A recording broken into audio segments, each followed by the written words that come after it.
Tuhan bersamamu. Inilah Injil Yesus Kristus menurut Lukas.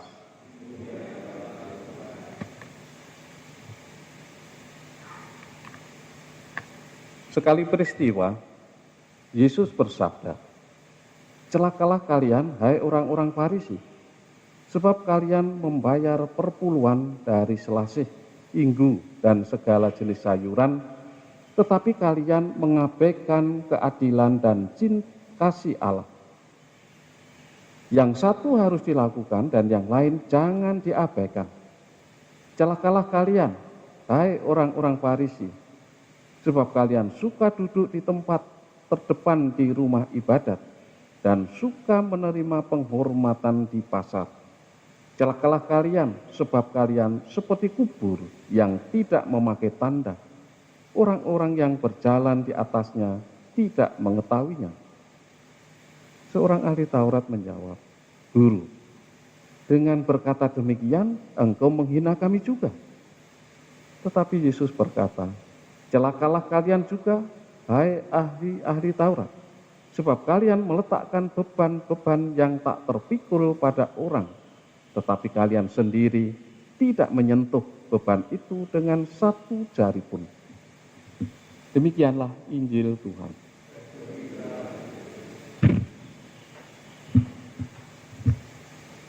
Saudara-saudari yang terkasih, dalam bacaan Injil kita dengarkan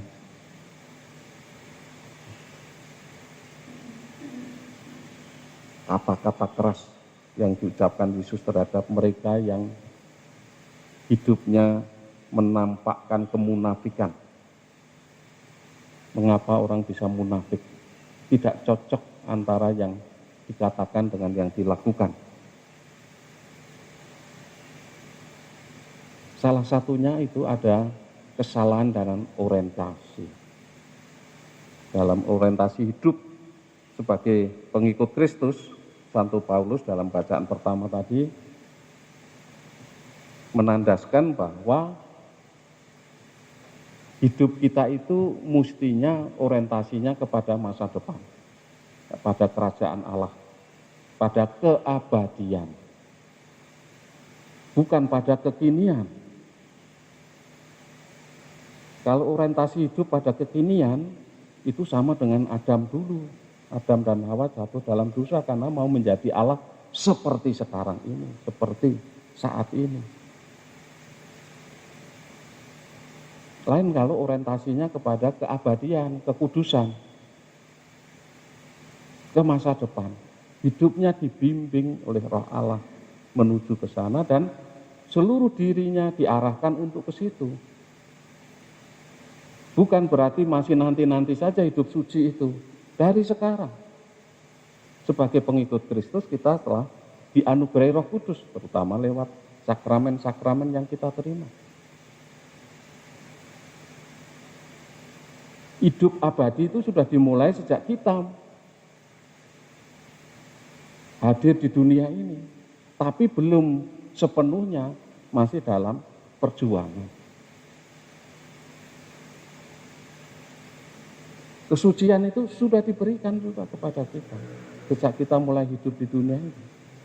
Tapi kerap kali kita jatuh. Maka orientasinya harus menuju kepada kekudusan, kepada keabadian. Hidup dalam keabadian berarti hidup bersatu dengan Allah. Dan itu akan terjadi secara penuh nanti kalau kita sudah dipanggil Tuhan, dibawa masuk dan menerima anugerah keselamatan. Boleh beradu pandang, berwawan sabda langsung dengan Tuhan. Tidak perlu perantaraan sakramen-sakramen. Nah, menurut Paulus, karena manusia yang seutuhnya, seperti ditulis dalam surat Paulus kepada umat Tesalonika yang pertama, ayat bab 5 ayat 23. Manusia yang utuh itu adalah terdiri dari roh, jiwa, dan tubuh. Jiwa manusia dibangun baik oleh roh manusia maupun tubuh manusia. Roh kita itu ibaratnya pintu. Pintu bagi roh Allah untuk merajai hati kita, untuk hadir dan merajai hati kita. Demikian juga pintu keluar bagi jiwa untuk bersatu dengan Tuhan. Maka kalau jiwa kita bersatu dengan roh kita dan mengikuti bimbingan roh Allah, itu artinya kita sudah menempuh jalan yang benar. Keterarahan hidup seperti inilah yang oleh Paulus dikatakan dalam bacaan pertama, hidup dalam roh. Maka buah-buahnya bisa diketahui. Kasih, sukacita, damai sejahtera, kesabaran, kemurahan, kebaikan, kesetiaan, sikap lemah lembut, dan seterusnya. Tetapi kalau jiwa manusia bersatu dengan tubuh dan arahnya ke bawah, itu tadi dilukiskan, ini hidup dalam kedagingan, hidup dalam kekinian. Yang dikejar hanya saat ini, tidak pernah memikirkan untuk masa depan. Ibarat orang bekerja sekarang hanya memikirkan satu hari untuk satu hari. Tapi kalau hari besok ada yang sakit bagaimana? Anggota keluarga ada yang sakit. Kalau tidak dipikirkan ke depannya. Jadi cara berpikir hari ini untuk hari ini. Lepas dari masa depan ini berbahaya. Memang Yesus mengajarkan dalam doa Bapa kami hanya minta rezeki untuk hari ini. Besok diberi lagi, minta lagi untuk hari ini lagi. Jadi Tuhan akan tetap memberi. Nah, hidup seperti begini ini bukan orientasi pada kekinian. Ini hidup mengikuti prinsip-prinsip hidup yang diajarkan Kristus sendiri dalam doa Bapa kami. Tidak melanggar. Ini tetap orientasinya kan kepada Allah. Ada keterarahan kepada Allah. Karena besok minta lagi kepada Allah. Besok minta lagi kepada Allah. Sehingga tidak jatuh dalam kerakusan. Dan kalau hari ini, bahkan besok pun diminta hari ini, semuanya diminta sampai untuk 7 turunan hari ini juga. Nah ini hidup dalam kerakusan, hidup dalam kedagingan, hidup dalam kekinian. Ini yang buah-buahnya akan ketahuan juga menurut Paulus.